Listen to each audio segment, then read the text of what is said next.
Hey everyone, this is Norm Farrar, aka the Beard Guy here, and welcome to another Lunch with Norm, the Amazon FBA and Ecom podcast. Lunch with Norm.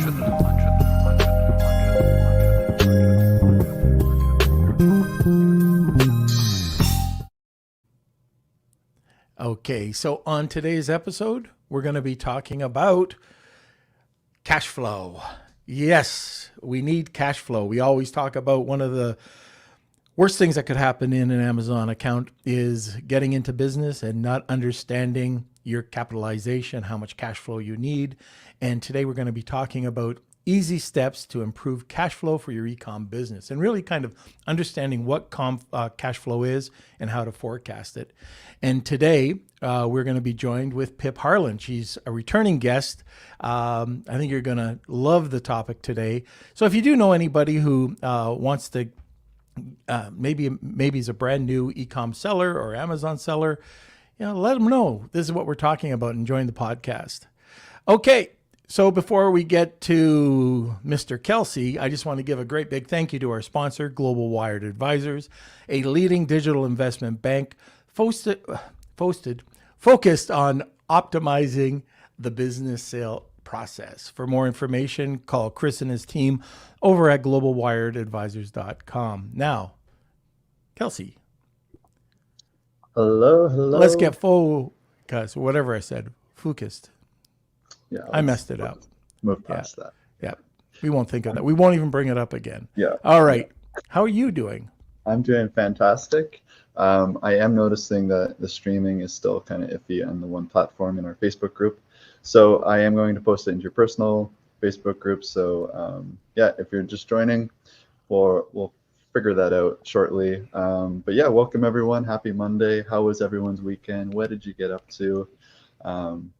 And let me see. So if you're new to the show. And happy civic holiday. Oh, yes. Yeah, it's a holiday. In Canada.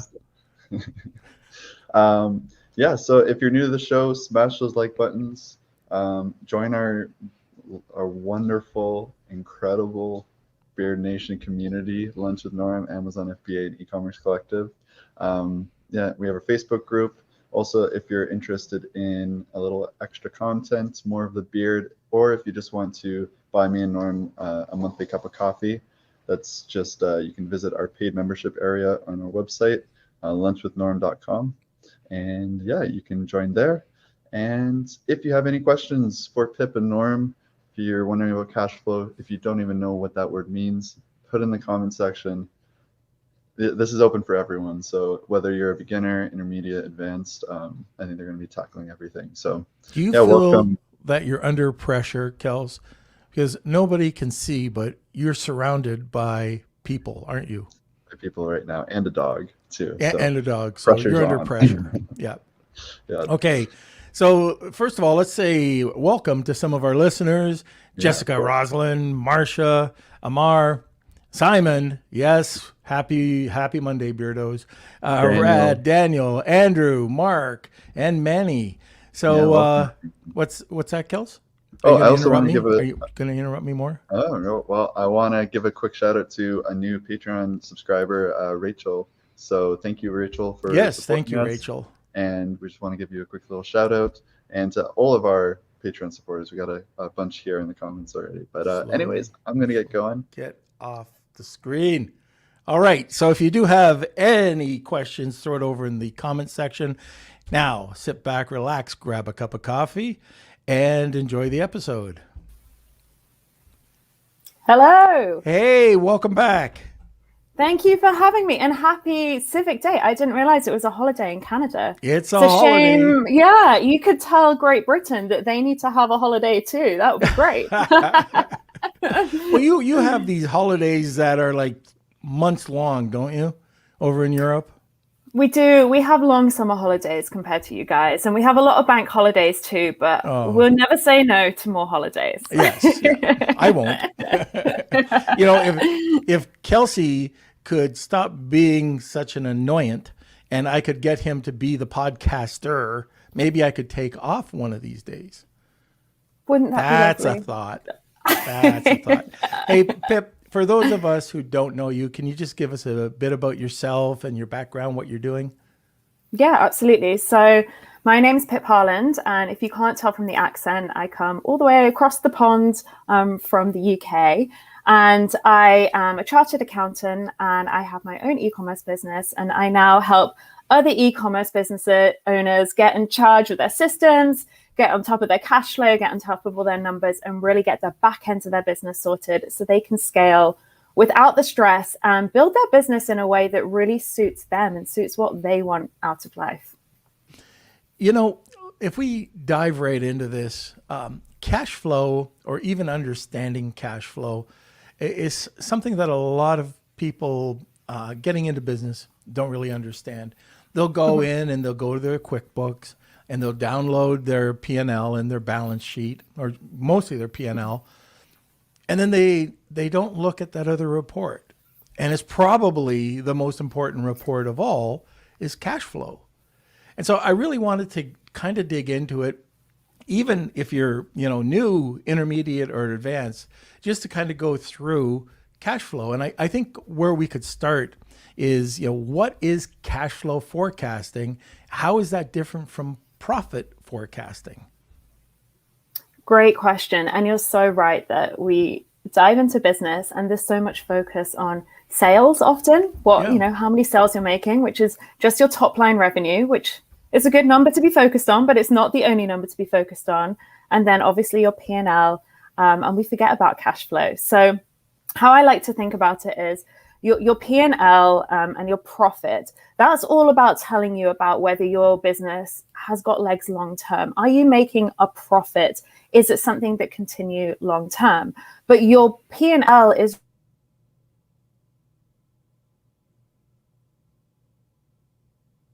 Is that just me, or did we go silent, Kels? Oh, Pip, I think your something happened with your audio. Maybe it got disconnected. Oh, now you're mute. You might have to... Huh. That's interesting. I think you hit the mute button too for StreamYard.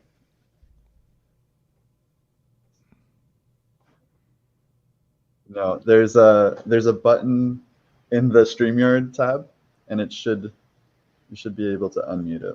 Oh, just look at the bottom and it'll say mute, stop cam. There we go. Perfect. Can you hear me? There we go. Okay. All right. Okay. Whew. So technology clearly not my strong point. Back to the numbers. So your P&L, your profit and loss, which is what a lot of business owners focus on, it's all about that accounting profit. So it's the profit over the course of the period. And that's essentially that you're bringing in more than the costs you're incurring. But your cash flow really focuses on your actual bank account. So the money coming in and out of your bank account on a daily basis. And I always like to give this example as a way to explain the difference and why they're so important. So say at the beginning of the year, you want to invest in a piece of machinery, or you want to invest in a new program or a piece of software. You pay for it up front. And in your P&L, you'd recognize that cost. If you're going to use that piece of software over the whole course of the year, you break up that cost across the entire year. So every month, your P&L will be effectively charged a little bit of that cost. Where with your cash flow, all the money comes out of your bank account in one go, right? So your cash flow has to recognize all that money leaving at once. And when we don't think about our cash flow, we go, this is great, we've got a profitable business, we're making more sales than the cost coming out. But if we don't get the money for our sales for, say, 6 months of the year, which in e-com is very, very normal. In fact, that's sometimes really great to get money back from your investments up front in stock for 6 months, then you'll find that you'll get into issues because you won't actually be able to pay for what you're trying to buy because your money hasn't come back in yet. Yeah, it's so important. I've talked to larger sellers, and I've used this before as an example. And I saw this one seller, he was an 8-figure seller, at low 8 figures, and he was losing money. And he was going to go out of business. And you could easily see it by clicking a button he was using QuickBooks, and just a quick cash flow report, boom, there you go. Man, you are going downhill fast. And for us, for example, in PR Reach, we can easily adjust it. If we're buying something, and let's say it is a software package or something expensive, some training or something, you're right. We pay for it. You can break it up over the year, but your cash flow shows that you're paying $3,000 here, $3,000 there. And oh man, Shane, you better get off your butt because we need another 20 subscriptions or something to cover it to make next month. So it really does help you sit down and just, it's a stress relief. Or it could be a sometimes, Yeah. But at the same time, you can look at it and just see, if you want that growth, what you're going to have to do to get over the holiday period. Or if you've got sales coming in, let's say that you've bought a ton of inventory in the third quarter, and now how many sales do you actually have to have for fourth quarter? I noticed that Simon said that this is what he uses all the time. He uses this spreadsheet to run his business. So let's get a bit more into that. Let's get, where would you even like to start when we start talking about cash flow? I know, again, going back to that question, cash flow forecasting over profit forecasting. It's so important. You want to just expand that a little bit? Yeah, of course. So, and I completely agree with you. I think there's so much focus on our top line and how many sales we're making. We forget about you can't pay the bills with profit. That's what I always say. Your supplier is not gonna accept profit as the way you pay them. So you need cash in the bank to do it. So the way I like to think about it with the cash flow is that you've got three key elements to this. So you've got your cash coming into your business, and that's predominantly for us e-commerce business owners in sales, online sales that you're making. Occasionally, if you sell wholesale, you might have bigger lump sums coming in. You might, especially with everything that's gone on, you might get loans or grants, etc. as well. But it's generally the sales that's coming in. So all the money coming into your bank account. And then your cash outflow is everything leaving your bank account. So all your expenses, your tax, interest if you've got any loans or any financing. So everything that you're just spending day to day on. And usually these are relatively obvious things because we know we're making these payments generally, or we should hopefully know that we're making these payments. But the real difference between the profit and the profit forecasting and the cash flow is that with profit, we stop there pretty much. Cash in, cash out, plus a few accounting adjustments. With cash flow, we then have got to add timing into this. So when is it actually happening? When is the money coming in? And when is the money coming out? And to go back to your example of saying, if we know we've made a big cost up front and we pay for something up front, you can then look ahead for the month ahead and say, we need this amount in sales to ensure that we get this much money into our bank account, because then we know we can make these payments. And that's really where the forecasting element comes in, is looking forward to understand where we expect money to be coming into our bank, where we expect our payments to be coming out, and then where there's maybe a mismatch and it looks like we're going to go into our overdraft or we're not going to have enough cash to cover those expenses, what we can then do to help with that. And we're going to get to the questions in a bit, but one of the things that we've been able to do and work with our clients on the shipping side of things is breaking it up into more intervals. So people, instead of shipping twice a year or once a year, one huge order, break it up into, every other month or every 3 months. Ideally, every month would be great. But what you can see and how you can loosen up cash flow just by doing that. There's so many areas.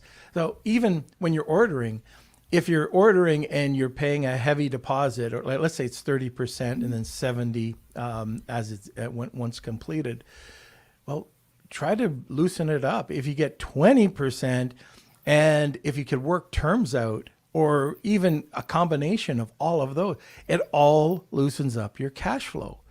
Foreign exchange banks compared to banks, like I'm paying nothing, a very, very little conversion on my foreign exchange, almost nothing. Where if I was doing it through a PayPal or something, you're getting paid, it's costing you 4%. Amex or any of those. I got to be careful there because Amex does have a program where they have some great deals. But with foreign exchange banks over regular banks, it's a huge difference. So all of these put together makes up better cash flow. And especially going back to the shipping and, sending in or sending in appropriate amounts, knowing that you're coming into a holiday season, sending over maybe a bit more, but that could loosen up. I know I was talking to Scott Dietz, he great guy, and he was telling me he helped a customer clear up $480,000 in cash flow, loosen up, just by changing shipping elements. It's incredible. And as you say, it's all the little elements together. I think we always try and find that one thing that changes everything. And there are often, when you first look at it, those big adjustments you can make. But it's really understanding, and to take it kind of a step further for the entrepreneurs who've been in business for longer, it's really understanding that working capital. And so your cash, your inventory, the people you've got to pay, the people who are going to pay you, your receivables, and understanding how these little changes all added together can have that massive effect. Because it really is that, it's just chipping away at these little chunks, and the overall impact can really be the difference between having a really successful business and being on the verge of bankruptcy again and again. And that as a business owner, we're back to, building a business that you love. Like, what is the point in stressing over something that you actually have control over? My first business, I had to go to an accounting course, which was completely the opposite side of my brain, right? Mm-hmm. I'm on the creative side, I think. But, I went to a basic accounting, got to understand it. And my first business was crazy. We were a hyper growth business. We got to about $2.5 million, I think over 6 or 7 months. At the end of the year, we had lost money, left, right, and center. It was $85,000 loss over the business for that year. And it was 100% not understanding cash flow. We could have easily done things differently to make it a more profitable company. Now, it did survive, but just understanding and working with, we brought an accountant in-house, and just understanding the rules, the basic rules, and understanding your numbers a little bit helped out tremendously when you had to be decisive. Mm-hmm. But anyways, one of the things I forgot to say is that you do have a giveaway today, and you want to talk a little bit about that? Yeah, absolutely. So I am giving away a 90-minute intensive with me. So they're really, really great sessions. In fact, I had such a great session from the last time I was on the podcast. And really, we will dive into whatever element of business that you need that focus, whether it's really setting down your plan and your strategy, or whether it be cash flow, and we dive into your cash flow and you get my eyes on your bits, or looking at your systems, wherever you need that support. But they're great sessions. You walk away with a whole list of actions to get on with and a plan, so you can just go ahead, execute, and not need to worry. So really looking forward to whoever gets to I get a chance fantastic. To speak to. So that's a 90-minute session. Perfect. Yes. So what are you going to say, Kels? Just say to enter in this wonderful prize, please comment #WheelofKelsey in the comment sections. Also, we have another giveaway from Marcia Reese from Staywell Copper. So if you're interested in, phone isn't with me, but a copper bone plate that helps kill bacteria and germs, you can enter. Yeah, Norm has one right there. If you'd like one of those, if you'd like to enter the draw, this is for US and Canada only, but you can enter it by #IWantToStayWell, and that'll be entered into that draw as well. So we got 2 giveaways. I'll put all the information in the comment section, but yeah.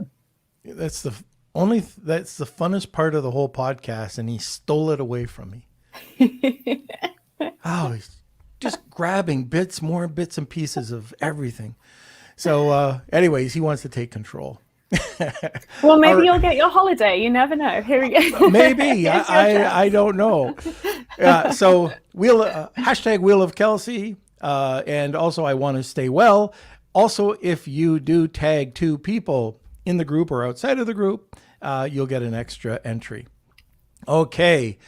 So let's talk about where do you even begin? So somebody's clicking that QuickBook report. Where do you begin? How do you create a cash flow forecast? Great question. The $1 million question, I suppose, for today. So the first thing that I would do is you want to get an idea of what's been going on in your bank account. Now, if you're a very good business owner and your accountant loves you, you'll be looking at your bank account very regularly and you'll know your numbers inside out. For those of you who don't, maybe a little bit of a look back as to the money coming in and out will be a great starting point. But what you want to do is to look forward and try to start mapping out what's going to happen. Now, some of these things, these costs and cash flows in and cash flows out will be really easy for you. So for instance, say you pay a $20 phone bill every month and that goes through your business. You're going to know every month on the 1st of the month or the 12th of the month or whatever date it is, you can then put that into your cash flow. And we can talk about some of the tools that you can do this in kind of in a little bit, but you can start mapping out, as you can see, how some expenses you know you're going to plan for. And then obviously there's going to be certain expenses which are a little bit of a question mark around. For instance, you might know that you need to invest in some product photography, but you don't know exactly quite how much it's going to cost. But in that point, you put in your budget. What have you budgeted for it? And when roughly do you think it's going to be? So maybe you go in August, I'm going to get all my photos updated for Q4.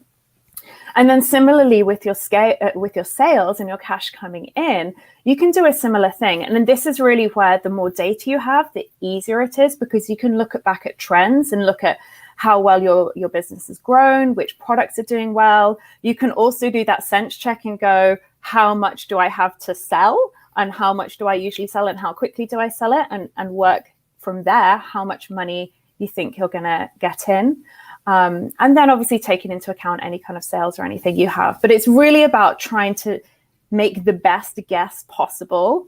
And then as you get closer to the time, you can sharpen that guess up. It can be just a rough estimate to begin with. And then as you get closer, often a lot of these numbers become more and more obvious as you get kind of closer to the date of having to pay for them. One of the things that we do for most of the businesses, we create a live plan, a business plan. And we like to go in and update it with real data, you know, so we can get a better view the next year and the next year and the next year. I'm not sure if people are using that, but that is probably, it costs a bit of money. I think it's $30 a month now, but I think it's a great tool to help understand. They have great tutorials in it. And then you can use your real numbers or you can forecast it. And it's just a great tool to really help bring out what exactly you need. So outside of using your QuickBooks. Yeah, exactly. And it's one of those things that you need to find what works for you. There's some amazing tools, you know, QuickBooks and Xero has cash flow add-ons. You've got apps like Float, which are really good at, you know, understanding from your invoice information where payments are coming in and out. Or you can go old school and use Excel. And I mean, this is one of the things that I think we forget about. Some of the biggest companies I work for, you know, they were in the top 100 companies in the UK, and they did all of their cash flow on Excel because it was the only way to really understand the intricacies of the company. So I think it's about understanding what works best for you, how you work as an individual, you know, and how you know your business works, and then go from there. And as you say, putting in that data, I think, is the most important thing. So you can start to see what's going on. I also like some programs, or if you do it yourself, you can color code as well to go, green, I know that this is a cost that it is going to go out and it's the correct cost. And then I'll have amber as I think it's there, and red is I know I'm going to have to pay for something, but currently I'm not really sure quite how much and when, but I'm not going to forget that I need to pay for it. I'm going to put it in there. And as we get closer to the time, hopefully the red turns to amber and then to green as things get a little bit clearer. There's an app that really brings out how much you're spending on recurring billing, you know, subscriptions coming up either weekly, monthly, quarterly, annually, called Track My Subscriptions or Track My Subs. Ooh. And you could get it on AppSumo. Usually it comes back on there once in a while, and you can get a lifetime deal or a very good deal for the year. Wow. When you first put in those numbers and you can see what you're paying, and then there's a lot of stuff that you even forget about, but oh man, I'm paying $3,000 or I'm paying $4,000. I had a guy that was paying $12,000 in recurring subscriptions, and he never had a product on Amazon. And if you're listening, I'm sorry, I didn't say your name, but $12,000 in recurring revenue or recurring expenses, because he was trying to, this program, that program, 20 gurus, it gets expensive, but it told him right up front. So that kind of helps out as well. There's another thing I want to touch on, and this is a plug. I'm not getting anything. I don't even think he returns my emails anymore. But anyways, Tim Francis. So if you go to, I think it's just called I Know Your Numbers, but Tim Francis was on the podcast last year, and he talked about I Know Your Numbers. I bought that for my team, and I put them through the course. And it's not a 3 or 4 hour course. It's fairly lengthy, but at the end of it, it's so simple, and he does a really great job of it. I think it's $500 or something like that.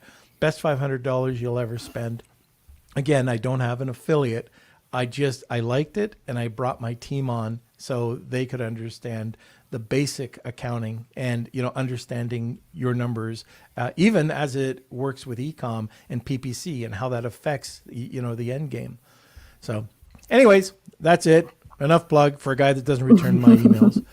I like that. I do like how you mentioned, though, getting your team, training your team in this, because I think that's actually a really important thing to consider as you're growing. Obviously, you need to understand your numbers as a business owner, but as you scale, if your team doesn't understand the numbers, they're going to be making decisions on your behalf which actually don't align with helping your cash flow. So I think, as you say, it's really important that it's not just you.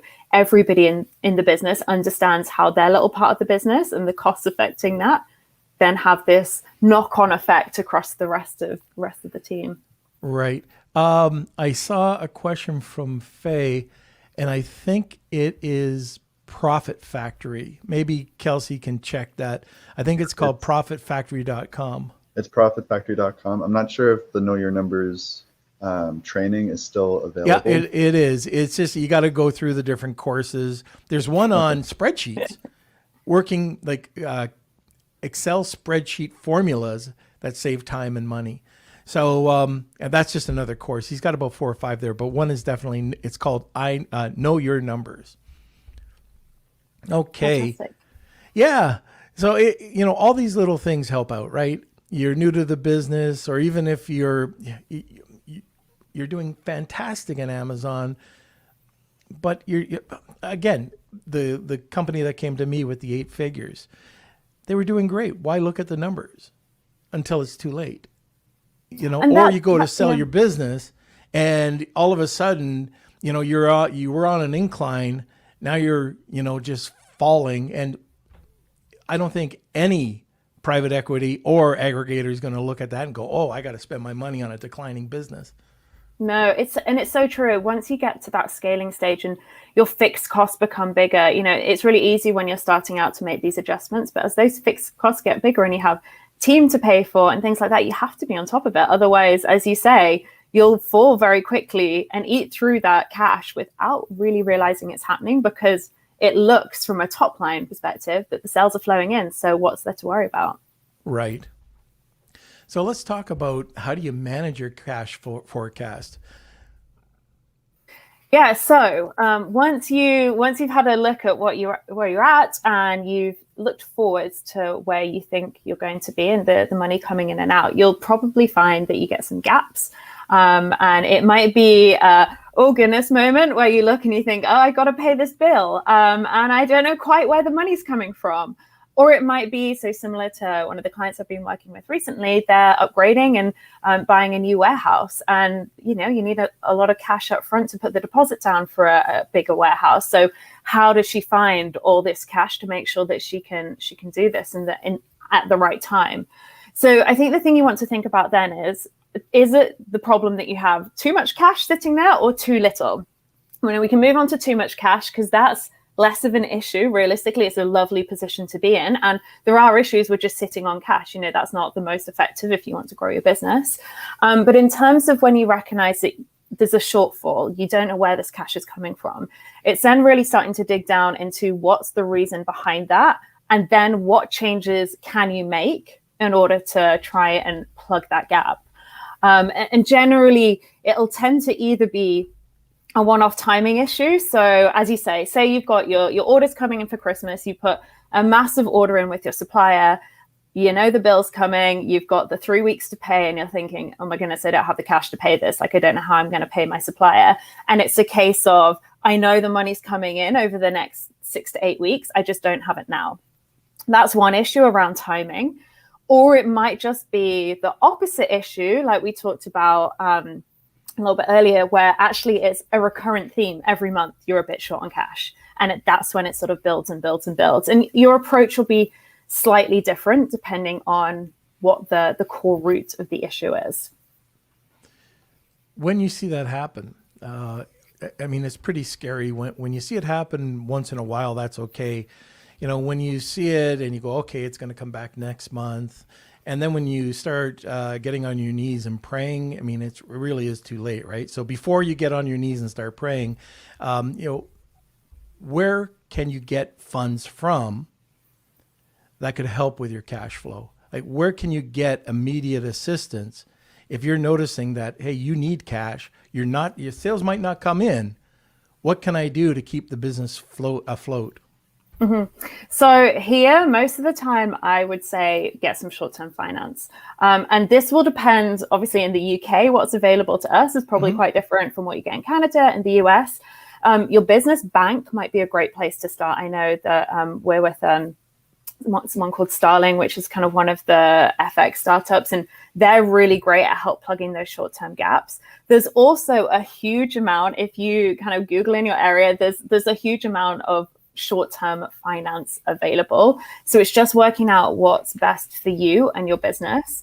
And it might also be that it's not actually you getting a loan from somebody, from a bank or another finance provider. It might be that you speak to your supplier and you work out a way to pay them over the longer term. And that's something I would actually try and do first up, because if it's a one-off and you have a good relationship with your supplier and you've been paying them on time for however many years, the likelihood is that they will sort this out with them, because you're also their business as well as they being part of your business. It's beneficial if you can both make this work. So that's the best starting place, and then going on to finance. And of course, if you're really early on in business and it's actually quite hard to persuade somebody to give you a loan, or you can't afford to, or, you know, credit reasons don't allow, then it's the age old, you know, can you find some friends or family that can give you that equity, that short-term little plug just to help you get through.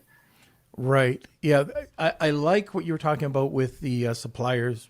We've done that, and probably 8-9 times out of 10, they've been able to do something, and really incredible terms. So we have one, I talk about this knife that I work with, but it went from 30% down and 70% on completion to 0% down. And we had to give 30 days at the dock, 70% 90 days. That was the best I've ever been able to negotiate, but you can do so much with this. And the way that we approached the supplier was, we're going into fourth quarter. We need this money to promote your product. You know, if we don't promote it, we have the opportunity to take a good chunk of the market share, and this is what we're doing. And we proved it to them. And even if they don't give you that great of a deal, because that is a home run, I don't expect that. But, you know, let's say that you bring it down to 10%, give a portion upon completion, and then 30 days. You just have to be creative. I mean, other ways, yeah, if you want to stick yourself with a hot iron, friends and family, because if it doesn't work out, that's gonna burn. Yeah, definitely last choice. But I love what you say about go in with a reason, go to your supplier with that reason, with the numbers, with the market share, with knowing how many, you know, potential customers you've got out there, because as you say, it's entirely in their interest. And most of the time it's literally that timing. Unfortunately, the world we live in, it's so easy for service-based businesses because money comes in at the same time, but it's working that out. And also understanding if there are other ways, depending on your product, to be paid. You know, if there's a different way you can set up your business long-term that actually helps your cash flow longer term. Like, for instance, we moved to more of a drop shipping type approach, and that made a huge impact on our cash flow. And that was working with our supplier in order to just reduce the amount of stock that we were holding. So we're holding some stock and then working a more just-in-time inventory system. So it's coming back to that stock management again, and what can you do with your supplier as a partnership to make the whole process easier. You know, we had Chelsea Cohen on, and she is the co-founder of SoStocked. Don't know if you've ever heard of that app. But anyways, what the app allows you to do, and it's so important, is that you can go and you can have these forecasts done, but it also shows you the different types of freight. So if you need to do a combination of freight, what's it going to cost you? Is it worth flying over 150 pieces to cover off while it's on the ocean, and then you'll do a blend? And you can see what that cost is going to be. It also helps you with a forecast, you know, your product forecast, your sales forecast, and a cash flow forecast. Probably the cheapest app on the market for inventory management. So check out SoStocked. I think there's a link on our page. But anyways, Chelsea's been on. It's been great. I'm hearing it sounds like static. I don't know if that's, Kels, do you know where that's coming from? Oh, I can hear static. Is that me? Just a second. I'm going to try muting. Okay. Yeah, I think it's coming from you, Pip. It's gone for the most part. No, it's still. I can still hear it. I can do it just off the laptop speakers if that's better, and laptop mic as opposed to the. No, it's gone now. Let's try that. Okay, it seems to have gone. Okay, the other thing that you don't want to, like, I don't even want to say this, but if you think that it's a short-term issue, if you're looking at your cash flow and you see that it's short-term, it might be a hurdle over a month or two. Credit card. Think of a credit card. Okay, but don't think of a credit card if you can't pay it back. 100% agree. You know, short-term credit cards are amazing if you're on top of your finances. That, you know, they are genuinely amazing and they can really help you move forwards. Yep. But you just, as you say, you need to know that money's going to be there at the end of the day, because if not, it's going to cost you so much more money than all the other options that you have, even if it's a little bit easier to begin with. One of the things, I actually watched this on Netflix, I think, but they were talking about credit cards and how credit cards, you get what you pay for. So if you go in for something that has no annual fee, you get lower points or no points. And if you pay for a higher card, and you know, anywhere from $100 to $500 or something like that, and it shows you the points and the rewards and everything that's available with the card. I don't know, like, I put everything on a card. Same. Everything. Yeah. I build up when I'm traveling. I travel. I used to travel quite a bit, way back, way back, way back in those days. Oh man, yeah. But I used to travel quite a bit, and you'd get 5 times the rewards, it was great. But all the product, wherever we can, we'll buy if we can, you know, on credit card. We're very creative with the ways that we use credit card and loyalty cards, you know, combining them. So that is something, you know, it's a little bit off topic, but it's a way that you can save a lot of money. It can get you over the hump.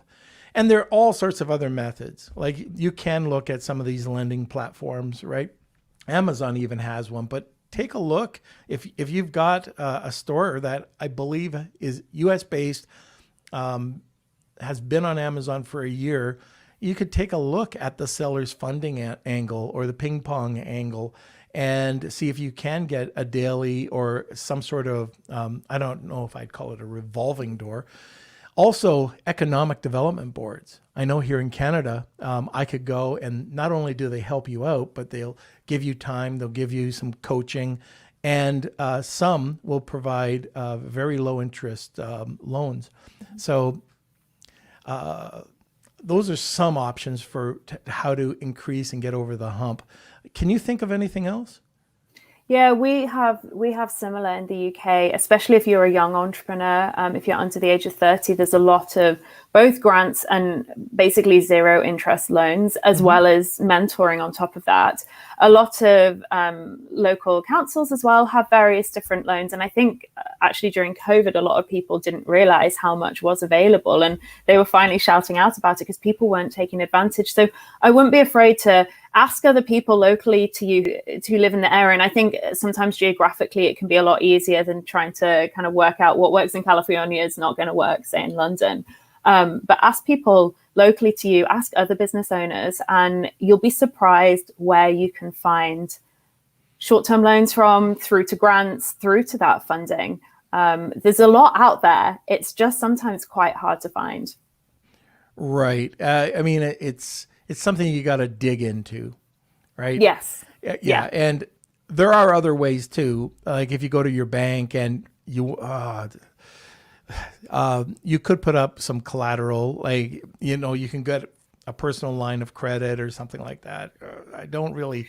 Yeah, there's so many options, and it's your risk zone, isn't it? It's what you're comfortable with from a risk perspective. And I think the most important thing with all of this is to not just dive into the shiny advert that somebody says about 0% interest finance or what have you. It's to take that step back, understand the real cost, map it into your cash flow so you know what the impact will be, if you don't quite hit payments or how you pay things back, and then work out which option is best for you. As you say, the short term, your credit card is often an answer if you know the money's coming. It's more the longer term issues where you've got to be really realistic about when that cash is actually going to be coming back into the business. Yeah, and if you are using family, make sure this is a manage expectations, that when they go into it, because a lot of family friends have selective hearing.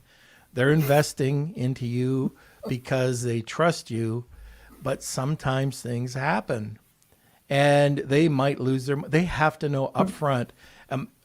If I were to do this, I would have a contract, always have a contract, and in bold, really big, I would have them initial.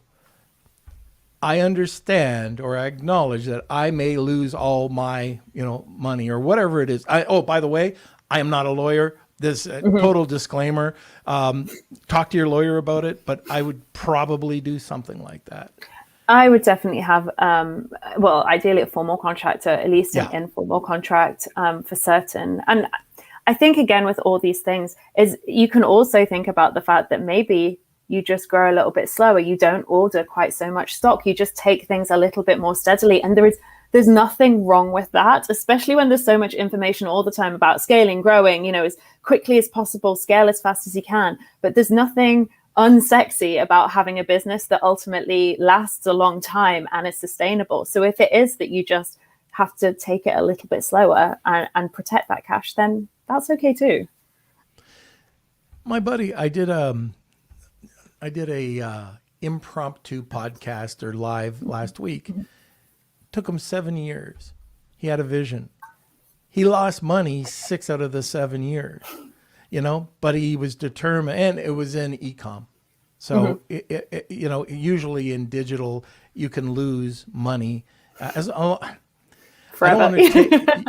want to take people down the wrong path, but he had a goal in mind. He hit it, and he just sold out big time. And anyways, it was an incredible. I was there while I heard that the deal went through, so I said, I gotta do this. Anyways, sometimes I hear these programs that go and they start talking about you're profitable instantly or in 3 months. You're not profitable. If you're growing and you're paying for your inventory, sometimes that's the biggest killer out there. If you've got increased sales, especially fourth quarter, and you've got to finance that, you could be in the black, but in the red.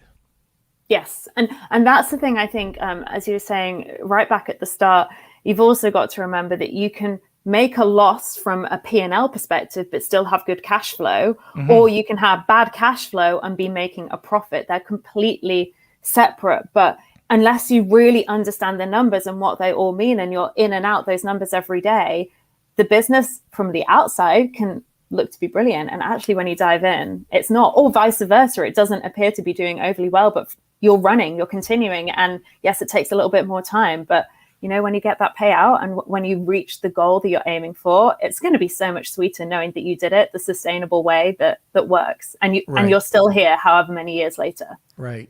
And you can start another business if you want, Exactly. if you want. Or you can sit on the beach and eat bonbons. Just enjoy life. Okay. So let's just remind people that we do have a prize today. It's a 90-minute session with Pip. And if you like that, hashtag Wheel of Kelsey. We also have another giveaway from Marcia Reese, and that's still a copper plate that goes on the back of your phone, and that's hashtag I want to stay well. If you want a second ballot, tag 2 people. Now, the other thing, if you have any questions, we're going to be getting into the questions right now. I've got one question more for you, and then we'll get into them. I don't care what they are. It could be simple to advanced. Put them in, Simon, and I know you're going to put some crazy advanced thing in there. Anyways, just put your questions in there. I know there's a few here, and we'll get to all of them today, all right? So last thing I have is I'd like to talk to you about just simple ways. We've touched on it, but what are some simple ways to improve your cash flow? We touched on this at the very beginning. Yeah, so there's so many things. Yeah. So increasing the amount of supply runs that you get, so how many orders you're placing through, and try and make them smaller and more regular. That's a great way to help with stock. Reducing the amount of inventory that you're holding, and whether that's through, depending on how you're shipping things, so you can reach demand and make sure that people have products as you need, that's a bit better organized. You can go through all of your costs, and I think this is a big one. Look at those costs that just come out every month, those recurring payments, and think about, okay, so what's a recurring payment that I'm using? Am I getting a return on that investment, or am I not? Because if you're not, then actually, do you need to pay for whatever subscription it is, or do you need to downgrade, or do you need to go to the free version? Another thing you can think about is so for a lot of us, say, and just to simplify the year, say we put in a big order for Christmas, in Q2, it's coming through, we get it, we get all these sales, and in Q4, we start the year and our cash bank account is looking really nice and healthy because we've had all these sales over the holiday season. So what could we do around changing some of our subscriptions to annual subscriptions rather than a monthly recurring cost? So maybe we can take advantage of that money we have, pay the cheaper value, because often they'll give you like 10 months for the price of 12, pay for that, and then you don't have that cost coming out every single month, because as you say, they all add up. And then also things about your financing and thinking about how long-term you're going to plan to grow. Is that going to be slow growth? Is that going to be getting loans and you have to pay those off? Think about how that fits in with how you want to grow your business, and make sure that you factor that in on top of your stock coming in and out. Because I think we forget about that. We often focus on our stock costs and our sales, and that's it. We forget about all the other stuff that sits underneath there. And those are actually generally where things go wrong, because we're pretty good at working out our margins on the buying and selling of products. We're just not necessarily so good at thinking about all the other costs that go into a business. Right. And one of the other things I can think of too is if you're more cash rich, so cash in the bank, offer to pay your product early for a discount. Yeah, prompt payment discounts. We've had some incredible ones, around 15, 20%. It makes a huge difference. I know, yes. Again, Man, I think I was it was good one with of those 2%, golden but ones. okay, I'm hiring you. I think it's one of those golden things, is as you said, with having your conversation with the suppliers. If you've worked with someone for a long time, all these little conversations you have, I think, is often where you find these little extra bits here and there, a percentage here, a percentage there, and it all adds up. But it all comes from forward planning and then communication with all the moving parts in your business. And often it's the communication and the organizing of that, whether it would be how you transport stock or communicating with your suppliers, that then ends up being healthy for your cash flow. Right. And by the way, that's completely the opposite of what we were talking about before. Yeah. But let's say that you're doing some packaging in the US, or you have a US product and they give you 30-day terms. Well, if you're cash rich, you have some money in the bank and you check your cash forecast, everything's cool. You approach them and you say, look, if I pay this early, if I pay this 15 days, or I pay upon receipt, what could you give me? And a lot of the times they'll give you a pretty good, I don't know, I don't have the talent for 15% off, but Pip does. I don't think it's necessarily a great sign for the supplier if they're that desperate for cash, if I'm honest, but they might take it. Yeah, that's it. You've got to remember that every business is going to be, potentially in a similar position to you. And I think actually just adding on to the planning, tax is another thing that we forget to plan for forget that we need cash for. So that is something, if there's anything you take away, it's putting money aside for your tax throughout the year, unless you know that you're going to have that cash sat there at the end of the year ready to pay your taxes. Because that's genuinely the killer for most of the businesses that I've worked with, is the surprise tax bill. And that often comes from we're doing really well and we did not anticipate how much tax is now due. Yeah. So you forget that one and all of a sudden there's a big tax bill. So what I do is I have in my Canadian account, Canadian, US, tax. Tax is a savings account. And what I'll take either 20 to 30% of whatever's coming in, and it funnels right over to the tax savings account. So if it's too much at the end of the year, I'm okay with that. I'm 100%. But if I'm borrowing money or using money in my US account that should go over to tax, and I'm overspending or buying things or putting it against leases, I could be dead at the end of the year. Yeah. Because tax is probably, and you can negotiate with whatever your tax service is. Certainly in the UK, you can organize different payment terms if you are in trouble. But I wouldn't ever recommend that as a way to go into it. As you say, if you put that cash aside and the bonuses at the end of the year, I do something very similar to you. I try and do it in a way that I anticipate I'll probably have a little bit of a bonus. And it's a nice bonus as a business owner, something to invest in, or to pull out and spend on a holiday or something fun. It's one of those things that once you get into the habit of doing, it's so easy, but it's just getting into the habit of doing it. Yeah. It's so easy to overlook that. Okay, Kelsey, now come on back. Hello. Look at that smiling face. All right. So we did have a question. I think we touched on it a little bit after Jessica sent this in, but rookie question: how much do you analyze, weigh, taking loans or using credit cards, and how would you record all those sums coming in and going out? Great question. And I wouldn't say that that's a kind of a rookie question at all. I think everybody at whatever level you are, you need to always think about where your financing is coming from, because every business needs financing, whether you're a beginner or whether you've been in the game forever. So for me, I would always look at the terms. So obviously a credit card, you generally have to pay off by the end of the month. You've got your 30 days.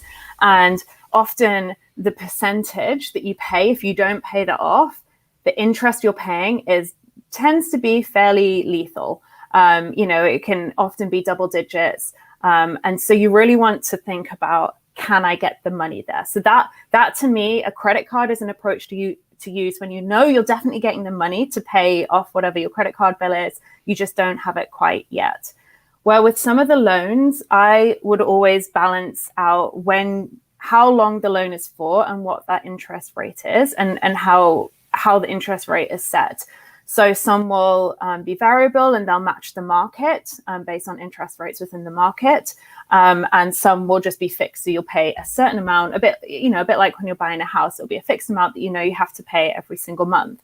And at the end of the loan term, you'll have to pay that money back. So that might be better for a more long-term approach when you're not quite sure when that cash is going to be received back again. But in terms of recording those sums coming in and out, certainly, especially for the loans where you're not certain the cash is coming in, I would make sure that in your cash flow that you have not only your cash coming in at the beginning. So say, just for ease, so you've got a $12,000 loan and it's for the course of the year. So when it comes in, you pay a $12,000, and so you have $12,000 cash inflow. And then over the course of the year, you're probably paying a small percentage on it. So say you're paying 1%, you'd then put that every month as your 1% coming out as a cash outflow. And then at the end of the year, you obviously have to pay the loan back. So you need to make sure in your cash flow that you've recognized that you need to find this $12,000 again to pay that cash back, because the loan will fall due. So it's kind of trying to understand not only how much it costs you every month for the finance, but the length of time you have between getting the money and then repaying that amount back to the bank or whoever you're borrowing from. I like the statement that Simon made. Kelsey, can you go to that for a second? Yes. Yeah. So many small business owners neglect to pay themselves and leave it out of cash flow forecasting. Never forget why you're in this game. Yeah, 100%. if I could high five that comment, yes, 100%. Yeah. Start paying yourself, even if we obviously all dream when we start a business of having a really good income from it. That's kind of the point of going out there and, not following the normal crowd and getting a kind of corporate job. But start paying yourself from day one, because when you get in the habit of it, it's really easy to then increase the amount you pay yourself. But it's really hard if you've been not paying yourself for 3 years to suddenly take that financial hit when you do start paying yourself. And because it feels like a hit, doesn't it? Even though it's a benefit to you. Yeah. And if you're not paying yourself, if you're getting not an investor, well, yeah, an investor, but if somebody's trying to buy your business, that's not a good sign. You're giving them actually false information. And as soon as they start to do due diligence, you're kind of done. Yeah. Yeah. So just, and even if it's just something, you're in here to make money. And from a scaling perspective, if you're not paying yourself, how are you going to bring on team members? Because ultimately you need to have that money coming out. So then they almost get paid out of the money you were paying yourself, and you're making more money and the money that's paying you too. You can't sustainably grow a business and not pay yourself. It is your job at the end of the day. And it's easy to forget because you want that assistant or you want that course. So that $2,000 course could have gone towards you. But great comment there, Simon. All right, Kels, any more? Yep, from Faye. What does it mean paying for product early? Well, I think we touched on that, Kels. Okay. From Simon, how do you factor in FX fluctuations and other out of your control scenarios such as crazy shipping hikes? So a great question. And a lot of things come down to this. There's only a certain amount that with a forecast you can plan in advance. You can just hope for the best. I think with everything, I always say, be as conservative as possible. So, keep on top of, if you trade in different currencies, keep on top of what's going on within those markets. Like, be smart about it. Make sure that you're reading the news around it. Make sure that you understand if there's anything that's going to happen that potentially could have a hit on your currency, and being smart about where you keep currency as well. There are certain times when you need to draw money out from one bank account across into your home currency. There are times when it's better to leave it in the foreign account. So I think there's a level of just market awareness that you need to have, which can come through learning and understanding and just kind of keeping your ear to the ground. But then from a practical, how do I put it into my cash flow perspective, I'd always say, think about conservatism. So what's worst case scenario, what's best case scenario, maybe do 2 what if scenarios. And that's a great thing about a lot of this cash flow forecasting programs, is that you can put in different scenarios for worst case and best case, and it gives you an idea of how much flex you have to work within. And then that maybe will affect how much you invest in other parts of your business, depending on what's going on. Put the numbers in with your best guess. If you're not sure, but you think something's going to happen, you can just put in an amount, which is a bit of your playroom. And I know a lot of businesses that, have a lot of uncertainty. They will put in a certain amount of expense, which is just a general expense. They don't know quite, a quarter out what that will be spent on, but they know they generally have this amount of random expense. So that's another way that you can help to try and manage that uncertainty. And then it's just keeping on top of it and keeping your cash flow updated moving forwards. So as soon as you get new info, try and put it straight into your cash flow and make sure that you make any adjustments based on them. Sorry, I think I've gone a little bit cracky again. No, you're fine. Oh no, okay, that's good. Just my end. So Simon, just do a quarterly review too. Like, nobody could have thought that the shipping costs would have gone up as high as they are right now, and I don't think they're going to be dropping anytime soon.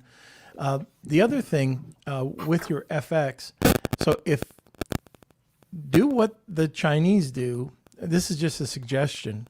So when you're paying directly to a Chinese supplier, there's probably anywhere from a 5 to 10% hedge fluctuation already built in there. They've probably already said it when they say, okay, this is going to be $1 US. They've already got it figured out that it could drop, it could go higher. That's why your cost is pretty steady. If you're paying them directly through, let's say, seller's funding or wherever, then you would have to put in that hedge yourself. So, I'd put in a 5%, like you said, worst case scenario, best case scenario.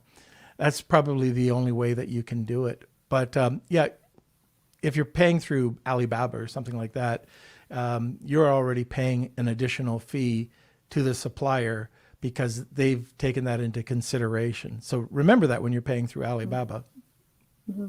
And keeping currency, if you've got currency in a certain currency and you're going to have to make payments in the same currency, don't translate it back and put it in your home bank account and then translate. Just leave it where it needs to be, and then make sure that you pay out. And as someone who works in the UK, we have our US bank account, and things going in and out of that, we don't need to be shifting it back and forth into pounds and then dollars again. So think about that as well.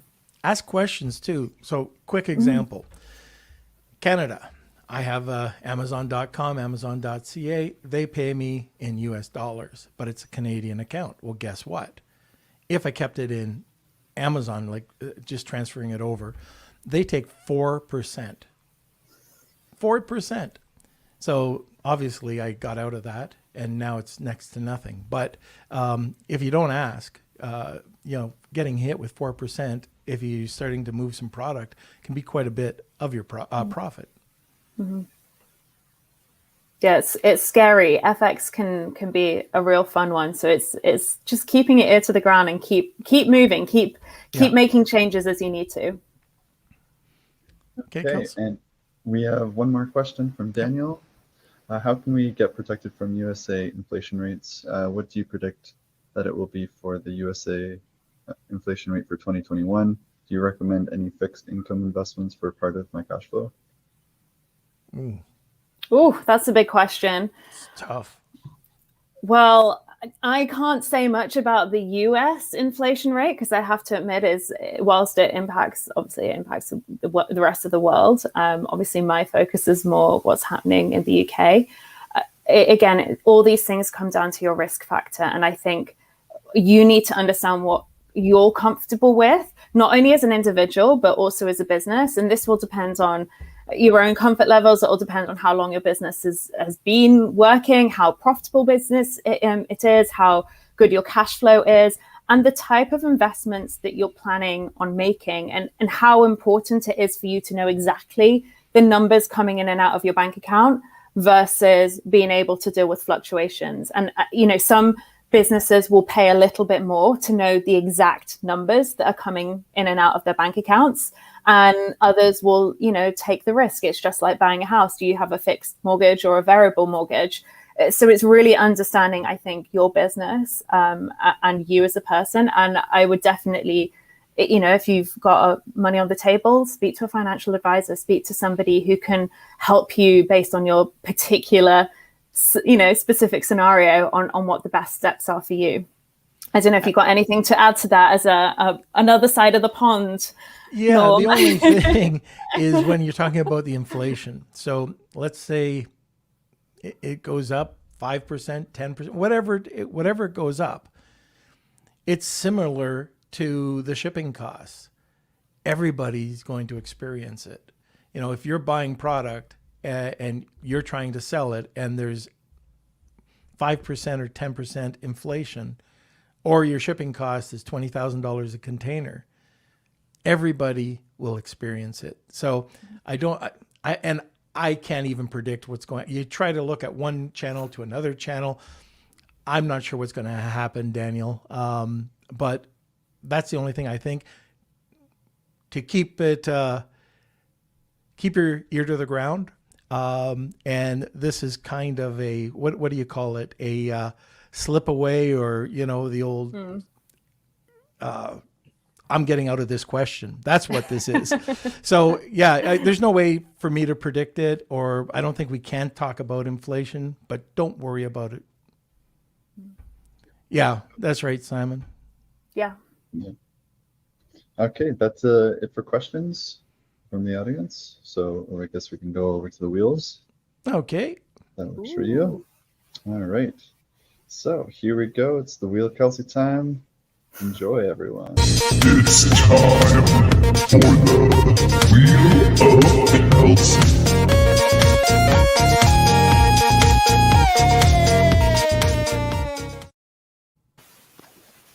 All right, so we have two giveaways today. So this is the I Want to Stay Well from Stay Well Copper giveaway. I'm just going to double check the one area. Okay, I think I got everyone. And yeah, so if you are the winner, please contact me, k@lunchwithnorm.com, to win your prize. I'll just need your shipping address. But here we go. I'm just going to get rid of this. All right, 3, 2, 1. And Pip, your static is coming through again. Oh. All right, Howard. Oh, congrats, Howard. Howard is the winner. So email me, k@lunchwithnorm.com for your prize. Okay, and the next one for the 90-minute consult with Pip. Here we go. All right, thank you everyone who entered. We got good response here. We got so many people. Shuffle them up. 3, 2, 1. Look, Norman Kelsey. All right, Faye. All right, Faye. Congratulations. Okay, so Faye, contact me, k@lunchwithnorm.com, and I'll hook you up with Pip. Also, I just want to give a quick shout out to Faye. She recently had her pet had an injury with her, and she's looking for surgery. So if you guys, Beard Nation, go check out her page. Faye, I'll post in the Facebook group, but she is looking for donations for this emergency surgery for her pet. So I think it'd be great if our Beard Nation could help her out, and go check out her Facebook. But that's our member Faye, and yeah, I'll put the information in the comment section as well. Okay. But, okay. So congrats, everyone. Yes, congrats. This is a great session. I think it's an important session, and Pip, we gotta get you back again. Whenever you need me. It's always a pleasure speaking to you too. So thanks for having me, and thanks for having me on a Canadian holiday, giving up your holiday as well. Oh, no problem. All right. Well, thank you so much for being on again. And Faye, enjoy your meeting. That's going to be very good. So 90-minute session with Pip. So next podcast, Kels, is on Wednesday, and we have Near on, right? Yes, Near is coming on. Okay, Near in the comment section. And we're talking about the truth behind an Amazon seller. That's right. Okay, so that'll be interesting. I'm not sure what kind of rabbit holes he's going to go down on that one. Yeah, so I think it's going to be like the real experience of like an entrepreneur in the Amazon world. So Yep. a lot of people say like, oh, it's, you can make however many digits or figures per month, but he's going to kind of lay out like what his experience has been through. And yeah, without any unicorns or butterflies. Yeah. Exactly. Okay. All right. Okay. So next, I just wanted to give a quick shout out to .club. .club is the most used new top-level domain in the industry. And like I've said many times before, when I purchase domains, I'll go out and look for a .com. There's no way I can get it or afford it. I'll go back and I will definitely look at a .club, because .clubs are great for building communities. So check out at GoDaddy or any name registrar, Namecheap, and you can usually get them fairly inexpensive for the first year, like $1 or so. So now, that being said, Kelsey, what do you got to say? All right, so welcome, or thank you for watching, everyone. It's been a great session. Also, did we get Pip's contact information? Kelsey? Is that the producer's job or the podcast host job? job? A Norm Farrar's job. But Pip, how can we get a hold of you? How can people reach out to you? Great comeback. So I hang out mostly on Instagram at Pip Harland, PIPHARLAND, or you can email me at hello@pip.harland.com. I love hearing about what you guys are up to, and if you have any questions, please just do reach out. Love hearing about your businesses. All right, fantastic. Thank you, Pip. All right, thank you, Pip. Okay, so yes, smash those like buttons if you haven't already. Also, our YouTube page is Norman Farrar. That's where you can find the full episodes and daily highlights. If you're interested in some guest lessons, bonus content, Q&As with me and Norm, you can go to our paid membership program. Just search up lunchwithnorm.com and click the paid membership area, and it'll take you to everything you need. Also, here's the link for Faye's this pet surgery. So if you want to donate or just share, that'd be great. You can just click on this link here. But I think that's it for me. Okay. I think we covered everything. Perfect. So please join us every Monday, Wednesday, Friday at noon Eastern Standard Time. And like usual, thank you for joining. We couldn't do this without you. We appreciate you sharing your time with us, and we will see you next time. Lunch with